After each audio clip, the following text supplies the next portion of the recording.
Penyakit osteoartritis pada lansia. Apa itu osteoartritis? Osteoartritis merupakan penyakit kronis pada sendi yang terjadi akibat kerusakan pada tulang rawan. Penyakit ini dapat menyerang di seluruh bagian tubuh, namun paling sering terjadi adalah di bagian jari tangan, lutut, punggung, dan pinggul. Dari sekian banyak sendi, osteoartritis paling banyak menyerang sendi lutut. Dan osteoartritis lutut ini menjadi penyebab utama rasa sakit dan ketidakmampuan beraktivitas pada penderitanya. Di Indonesia, prevalensi osteoartritis lutut termasuk tinggi, yaitu 15,5% pada pria dan 12,7% pada wanita. Selanjutnya yaitu faktor penyebab dari osteoartritis atau disingkat dengan OA. Nah, faktor penyebab utama dari osteoartritis sendiri itu belum diketahui secara pasti.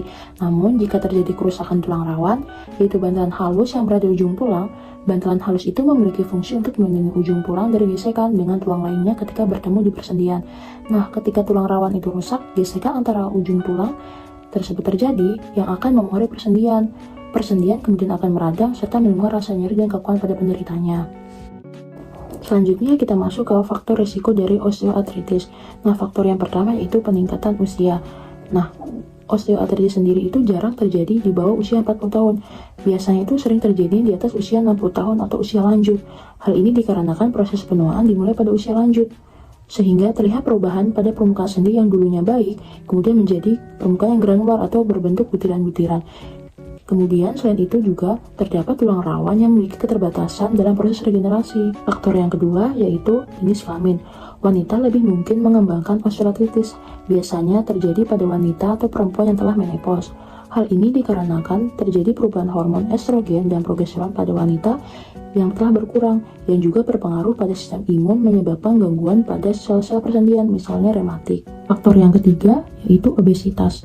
Peningkatan berat badan menambah tekanan pada sendi yang menahan beban, seperti pinggul dan lutut. Selain itu, jaringan lemak menghasilkan protein yang dapat menyebabkan peradangan berbahaya di dalam dan sekitar persendian. Hal ini menjadi salah satu risiko meningkatnya osteoartritis. Faktor yang keempat yaitu cedera. Nah, cedera itu biasanya terjadi saat berolahraga, kemudian juga karena kecelakaan. Hal ini dapat meningkatkan osteoartritis. Bahkan cedera yang terjadi bertahun-tahun yang lalu dan tampaknya sudah sembuh dapat meningkatkan resiko osteoartritis. Faktor yang kelima yaitu tekanan berulang pada sendi. Jika pekerjaan atau olahraga yang menempatkan tekanan berulang pada persendian, pada akhirnya dapat meningkatkan atau mengembangkan osteoartritis. Faktor yang keenam yaitu genetika. Beberapa orang mewarisi kecenderungan untuk mengembangkan osteoartritis seperti deformitas tulang atau kelainan bentuk, kemudian dilahirkan dengan sendi yang cacat atau tulang rawan yang rusak. Tanda dan gejala dari osteoartritis. Yang pertama yaitu timbul rasa sakit. Sendi yang terkena osteoartritis mungkin terluka selama atau setelah pergerakan. Yang kedua yaitu kekakuan. Kekakuan sendi paling terlihat saat bangun tidur. Yang ketiga yaitu tenderness atau keempukan. Sendi terasa seperti lunak saat diberikan tekanan di dekatnya. Kemudian yang keempat yaitu hilangnya fleksibilitas. Kesusahan saat menggerakkan sendi saat melakukan aktivitas atau melalui berbagai gerakan. Yang kelima yaitu terdapat taji tulang. Terdapat bagian tajam yang menonjol dari tulang membentuk benjolan keras.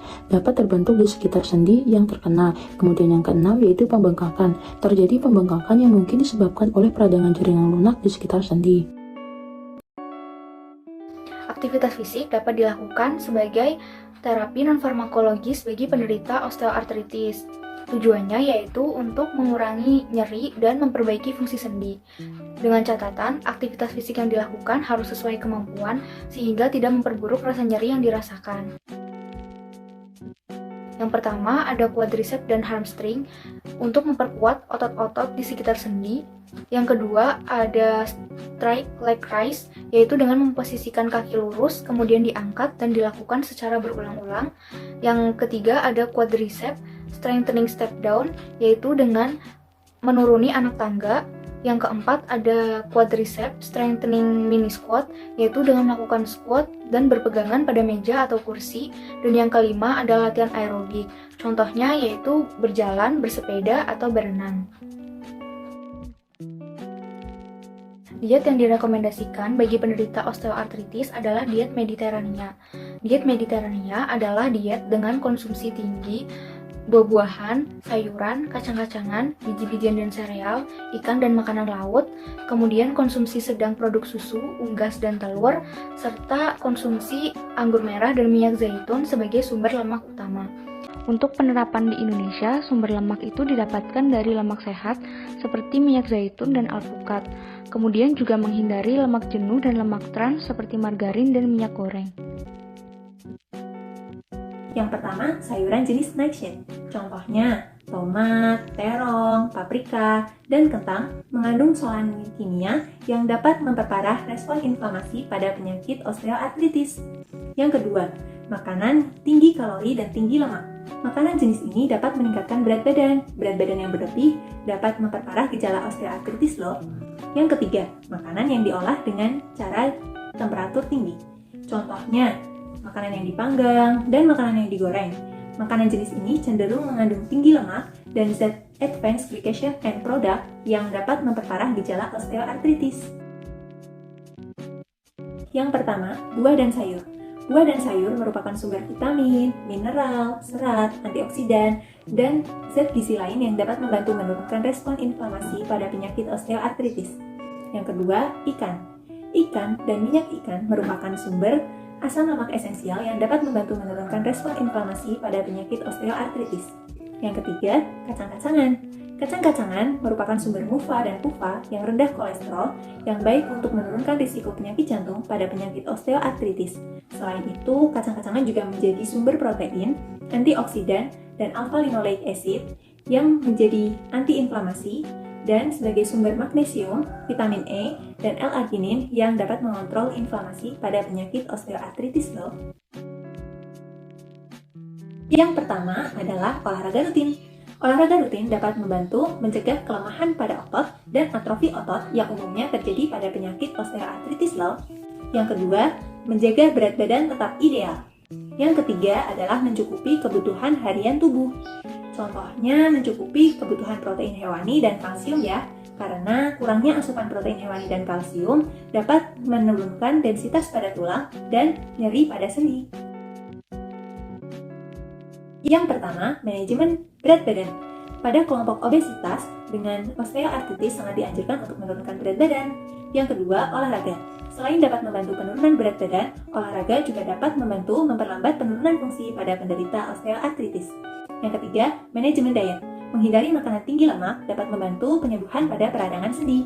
Selain itu, mengonsumsi kacang-kacangan, sayuran, dan buah yang tinggi antioksidan dan fitoflavonoid juga dapat membantu menurunkan respon peradangan pada penyakit osteoartritis loh. Komplikasi yang timbul berkaitan dengan lokasi sendi terjadinya osteoartritis dan bagaimana proses perbaikan selama masa terapi. Komplikasi yang dapat timbul pada pasien osteoartritis adalah disfungsi sendi, tulang bengkok ke dalam atau keluar, dan timbulnya benjolan yang berisi cairan di belakang lutut. Yang pertama, osteoartritis hanya menyerang pada orang tua saja. Pernyataan tersebut adalah fakta. Osteoartritis hampir tidak pernah ditemukan pada anak-anak, jarang ditemukan pada umur di bawah 40 tahun dan sering ditemukan pada umur di atas 60 tahun. Hal tersebut berkaitan dengan salah satu penyebab risiko terjadinya osteoartritis, yaitu pertambahan usia. Yang kedua, osteoartritis hanya menyerang pada sendi lutut saja. Pernyataan tersebut adalah mitos. Osteoartritis dapat menyerang sendi bagian mana saja. Namun, yang sering terserang adalah sendi lutut, sendi pinggul, dan sendi tulang belakang. Yang ketiga adalah mengurangi olahraga saat radang sendi muncul atau kambuh. Pernyataan tersebut adalah mitos. Faktanya, olahraga merupakan salah satu pengobatan non farmakologi yang sering disarankan pada pasien osteoartritis untuk mengurangi rasa nyeri. Ketika tubuh kita rileks, maka nyeri pada tubuh akan berkurang.